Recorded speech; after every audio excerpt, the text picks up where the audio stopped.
ikirere cyo kuri uyu wa mbere ni ku igenekerezo rya 15 Kigarama umwaka wa 2025 mu gatondo hitezwe yuko hazokwa kizuba rimwe n'ibicu bike bike mu gihugu cyose. Ahazohakanye gusumba handi azoba ari mu Kayanza hamwe n'Imwaro aho ibipimo by'ubushuhe vyaho bizabigera kuri degrees Celsius 12. Ku muhingamo hitezwe ko azogwa imvura hose mu gihugu cyacu, ahenshi hakazocamwo hakeyo izuba.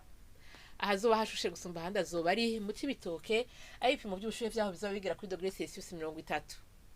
Ejo mu gatondo hitezwe ko izuba rizoseruka igihe cy'isaha 11 zirenga kiminota 42 rirenge igihe cy'isaha 12 zirenga kiminota 4 z'umugoroba. Nuko rero ni hana amakuru ategekanya ikirere cyo kuri uyu wa mbere agarukiye. Mwakoze mwese kuyakurikira naho utaha.